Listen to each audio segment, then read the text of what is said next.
കാട്ടുപന്നി ആക്രമണത്തിൽ കർഷകൻ കൊല്ലപ്പെട്ട സംഭവത്തിൽ ആ കാട്ടുപന്നിയെ നാട്ടുകാർ തല്ലിക്കൊന്നുവെന്ന വാർത്ത വരുന്നുണ്ട്. അരുൺ പൂപ്പറമ്പയാണ് വിശദാംശങ്ങളുമായി ചേരുന്നത്. അരുൺ, വിവരങ്ങൾ.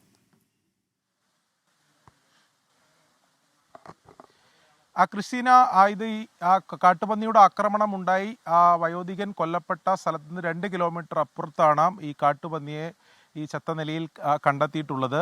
നാട്ടുകാർ ചേർന്ന കാട്ടുപന്നിയെ തല്ലിക്കൊന്നു എന്നതാണ് നമുക്കിപ്പോൾ ലഭിക്കുന്ന വിവരം.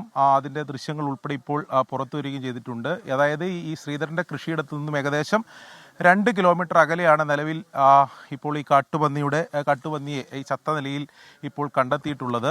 ഞാനിപ്പോൾ നിൽക്കുന്നത് ഇതിന് തൊട്ട് സമീപമാണ് ശ്രീധരൻ്റെ ഈ കൃഷിയിടമുള്ളത്. ഇവിടെ ഇപ്പോൾ പോലീസിൻ്റെ ഉൾപ്പെടെ പോലീസ് സംഘം ഉൾപ്പെടെ എത്തി അവരുടെ പരിശോധനകൾ ഉൾപ്പെടെ നടന്നുകൊണ്ടിരിക്കുകയാണ്. ഇവിടെ കാട്ടുപന്നിയുടെ ശല്യം സ്ഥിരമായി ഉണ്ടാകാറുണ്ട് എന്നതാണ് നാട്ടുകാർ പറയുന്നത്. പക്ഷേ ഒരാൾക്ക് നേരെ ഇത്തരം ആക്രമണം മുമ്പ് ഉണ്ടായിട്ടില്ല എന്ന് മാത്രമാണ്. പക്ഷേ കാട്ടുപന്നിയുടെ ശല്യം സ്ഥിരമായി ഉണ്ടാകാറുണ്ട്. ഈ കൃഷിയിടങ്ങളിലൊക്കെ വന്ന് ഈ പലതരത്തിലുള്ള കൃഷികൾ നശിപ്പിക്കുന്ന സാഹചര്യമൊക്കെ ഉണ്ടായിട്ടുണ്ട്.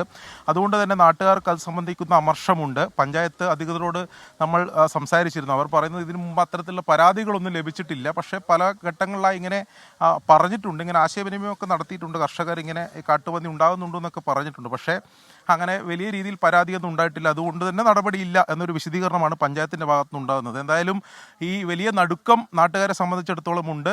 അതായത് നമുക്കറിയാം, നേരത്തെ ഇവിടെ നിരവധിയായിട്ടുള്ള കർഷകരുടെ പ്രതികരണമൊക്കെ നമ്മൾ കേട്ടതാണ്. അവർ ഇത്തരം കാട്ടുപന്നിയുടെ ശല്യം ഉണ്ടാകുമ്പോഴും ഒരു നടപടിയും ഉണ്ടാകുന്നില്ല എന്ന പരാതി അവരെ സംബന്ധിച്ചിടത്തോളം ഉണ്ട്. ആ അമർഷം അവരെ സംബന്ധിച്ചിടത്തോളം ഉണ്ട്.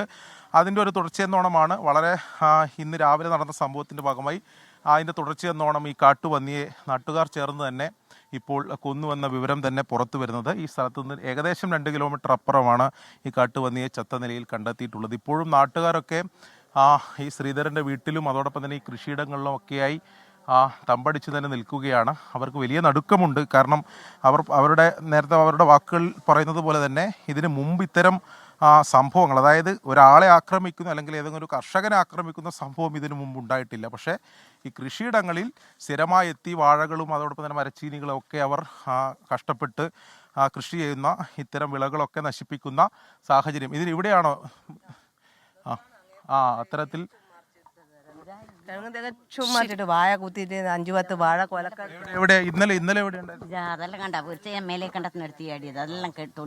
ഇവിടെ കർഷകർ തന്നെ നമുക്ക് കാണിച്ചു തരുന്നുണ്ട്. അതായത് ഈ കാട്ടുപന്നി മുഴുവൻ മറിച്ചിട്ടതും നശിപ്പിച്ചതൊക്കെ ആയിട്ടുള്ള കാര്യങ്ങൾ ഇവിടുത്തെ കർഷകർ തന്നെ നമുക്ക് കാണിച്ചു തരുന്നുണ്ട്. അപ്പോൾ ഈ ഇവിടെ കാട്ടുപന്നിയുടെ ശല്യം ഇല്ല എന്ന് പറയുന്ന അത്തരം വിശദീകരണങ്ങൾ തെറ്റാണ്. അത് കൃത്യമായ കർഷകർ തന്നെ പറയുന്നുണ്ട്.